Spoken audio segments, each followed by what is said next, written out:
Hello iron friends, मैं अरमान Lodha civil line coaching में आपका फिर से स्वागत करता हूं। और आज अपन पढ़ने वाले हैं कक्षा 10 अध्याय 10। तो अध्याय 10 है अपना वृत्त यानी कि सर्किल। तो अपने इस प्रश्नावली को शुरू करने से पहले कुछ परिभाषाएं पढ़ने वाले हैं, यानी कि इस प्रश्नावली का परिचय जानने वाले हैं। इसके बाद बढ़ेंगे इस प्रश्नावली पे।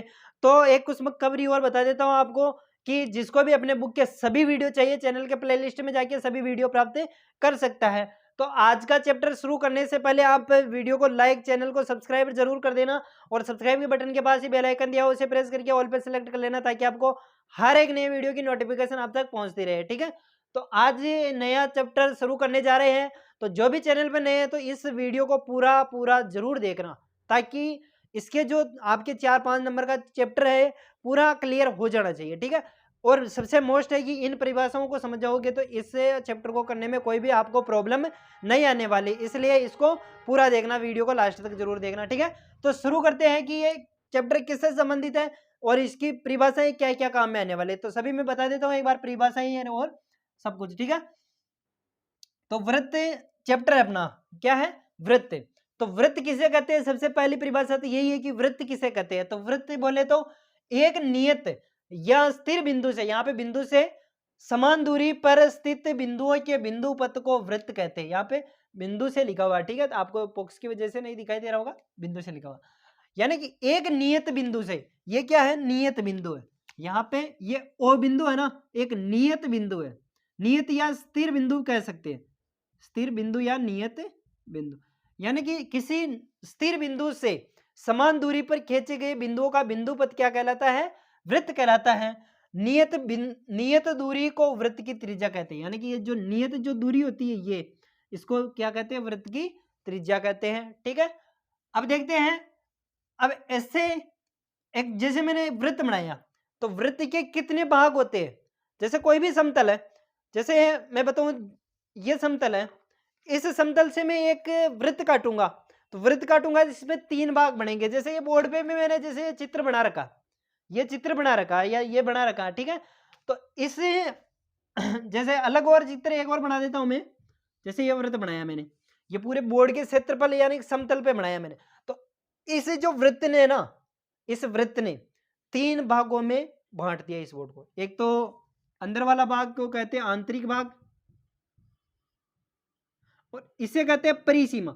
जहां पे जो वृत्त होता है ना, यानी कि जो सर्किल होता है गोला, उसे कहते हैं परिसीमा, परिसीमा। ठीक है, और ये हो गया बाहर वाला बाह्य भाग। क्या हो गया, बाह्य भाग, है ना। तो 3 भाग होते हैं, अंतःभाग, अंतःभाग बोले तो आंतरिक, ठीक है, अंतःभाग भी बोल सकते हैं, आंतरिक भी बोल सकते हैं। परिधि, जो वृत्त की जो ये सर्कल होता है उसे बोलते हैं परिधि, यानी कि एक बिंदु यहाँ पे परिधि पे स्थित तो हो सकता है।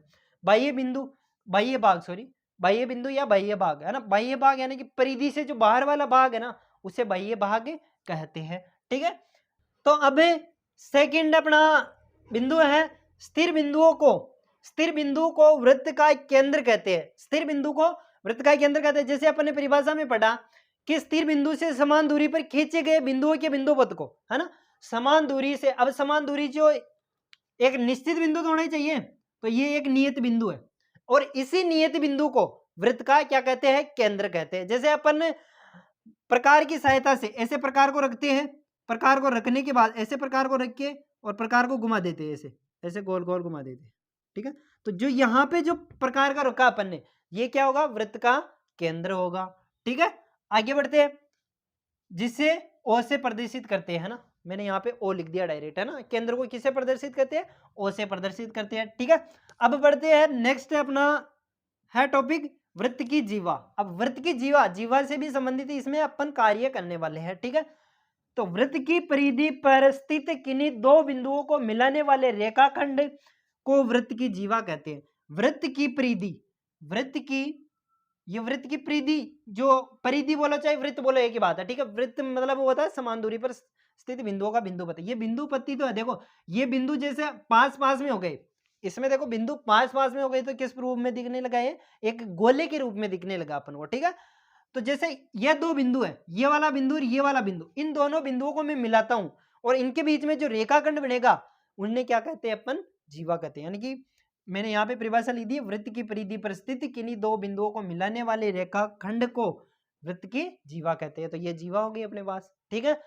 अब बढ़ते हैं आगे, इनके जीवा से संबंधित जो टॉपिक है अपने, मतलब क्या क्या बातें हैं वो भी देख लेते हैं। एक वृत्त में अनंत जीवाएं खींची जा सकती है। जैसे मैंने यहाँ पे एक वृत्त बनाया, अब इसमें कहीं से भी जीवा खींचो, कहीं से भी खींचो, कितनी भी जीवाएं खींची जा सकती है, अनगिनत जीवाएं खींची जा सकती है। आपके अभ्यास में ऐसा क्वेश्चन आ सकता है कि वृत्त में कितनी जीवाएं खींची जा सकती है, तो अनंत जीवाएं खींची जा सकती है, इनफाइनाइट है ना, ठीक है। अब सेकंड है इसका, जीवा के अंत बिंदु वृत्त की परिधि पर स्थित होते हैं। जीवा की ये जो अंत बिंदु है, ये वाले अंत बिंदु, ये वृत्त की परिधि पर ही स्थित है, ठीक है। पता है तो परिभाषा में पता चल जाएगा आपको, है ना। वृत्त के केंद्र से होकर जाने वाली जीवा सबसे बड़ी जीवा होती है, सीधा ही है ना। जैसे यहाँ पे ये वृत्त है, इसका एक केंद्र है, तो सबसे बड़ी जीवा क्या होगी, यही होगी। वृत्त के केंद्र से होकर जाने वाली रेखा को क्या कहते हैं, व्यास कहते हैं ना, वो अलग है। और सबसे बड़ी जीवा क्या कहाँ पर होती है, ऐसा आपके अभ्यास में क्वेश्चन आ सकता है। वृत्त की जीवा स्थित होती है कहाँ पर, केंद्र पर, केंद्र से होकर जाने वाली, या परिधि से, परिधि को छूकर जाने वाली, ऐसे कुछ ऑप्शन आ सकते हैं आपका, ठीक है। व्यास, अब चलते हैं व्यास। तो व्यास भी एक जीवा से संबंधित है, क्योंकि व्यास और जीवा दोनों, दो इनमें एक बिंदु कॉमन होता है, यानी कि एक लाइन कॉमन होती है। ये दोनों जो व्यास की है ना, ये व्यास भी क्या करते हैं, ये इन दोनों की जो अंत बिंदु होते हैं वो भी परिधि पर स्थित होते हैं, और जीवा के भी अंत बिंदु कहाँ पे होते हैं, परिधि पर स्थित होते हैं। बस दोनों में फर्क कितना है जीवा में और व्यास में, कि व्यास है सिर्फ और सिर्फ वृत्त के केंद्र से होकर जाता है, जबकि जीवा वृत्त के केंद्र से होकर जाए ऐसा निश्चित नहीं है, कहीं से भी होकर जा सकती है, ठीक है। तो अपना व्यास हो गया है। और इसके बाद देखते हैं व्यास की परिभाषा क्या है। वृत्त के केंद्र से होकर जाने वाली जीवा को क्या कहते हैं, व्यास कहते हैं, ठीक है। इसके बाद देखो छेदक रेखा, छेदक रेखा या छेदन रेखा एक बात है। छेदन रेखा, यदि कोई भी रेखा वृत्त को दो बिंदुओं पर प्रतिच्छेद करती है, जैसे ये मैंने वृत्त बनाया है, यहाँ पे बना देता हूं, ये बना हुआ है जैसे, है ना।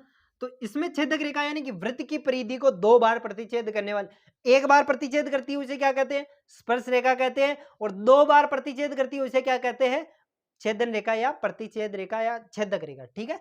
अलग अलग बात है, ठीक है। ये हो गई आपकी छेदक रेखा, ये दो बार प्रतिच्छेद कर रही है, क्या है ये, छेदक रेखा, छेदक रेखा, छेदक रेखा या छेदन रेखा या प्रतिच्छेद रेखा, कुछ भी नाम आ सकता है आपके ऑप्शन में, ठीक है। तो छेदक रेखा का काम हो गया अपने पास। अब चलते हैं अपना सबसे बड़ा रोल रहने वाला अपना स्पर्श रेखा का। तो स्पर्श रेखा किसे कहते हैं, पहले तो ये परिभाषा आनी चाहिए अपन को कि स्पर्श रेखा होती क्या, अपन को पता ही नहीं है स्पर्श रेखा। ओ यार, पूरी प्रश्नावली पढ़ ली, स्पर्श रेखा क्या होती है, तो क्वेश्चन फिर जो आप बोर्ड में जो पेपर करोगे ना, उसमें कोई भी समझ में नहीं आएगा, ठीक है। तो देखो स्पर्श रेखा, स्पर्श रेखा की सीधी सीधी परिभाषा है, वृत्त को केवल एक बिंदु पर प्रतिच्छेद करने वाली रेखा को क्या कहते हैं, स्पर्श रेखा कहते हैं। दो बिंदुओं पर प्रतिच्छेद करने वाली को क्या कहते हैं, छेदक रेखा।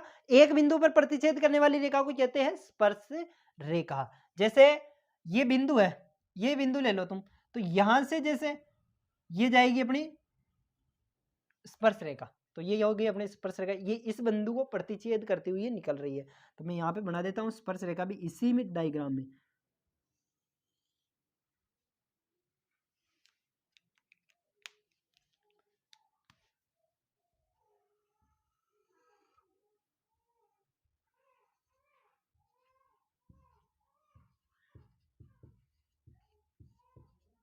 ये हो गई अपनी स्पर्श रेखा। और जो जहां पर बिंदु स्पर्श करता है, जो रेखा, जो स्पर्श रेखा रेखा होती है ना, जो वृत्त पर जहां पर स्पर्श करता है उसे कहते हैं स्पर्श बिंदु। इसे क्या कहते हैं अपन, स्पर्श बिंदु। यानी कि ऐसा आपका ऑप्शन में खाली रिक्त स्थान में आ सकता है कि जो स्पर्श रेखा वृत्त के जिस बिंदु पर स्पर्श करती है उसे क्या कहते हैं, तो स्पर्श बिंदु कहते हैं। तो ये अपनी मोटी मोटी बातें हो गई है। इसके बाद अपन पढ़ने वाले हैं प्रश्नावली 10.1। तो आई होप ये बिल्कुल आपको समझ में आया होगा। मैं हट जाता हूं, एक बार इसको उतार लीजिए। और इसके नेक्स्ट वीडियो में अपन देखने वाले हैं इसके संबंधित, आपको ये बिल्कुल परिभाषाएं ध्यान में होनी चाहिए। और इसके नेक्स्ट वीडियो में अपन देखेंगे प्रश्नावली 10.1, ठीक है। तो ये बिल्कुल आप उतार लेना, उतारने के बाद इसे याद करना, आगे देखेंगे अपन 10.1 प्रश्नावली। Thank you.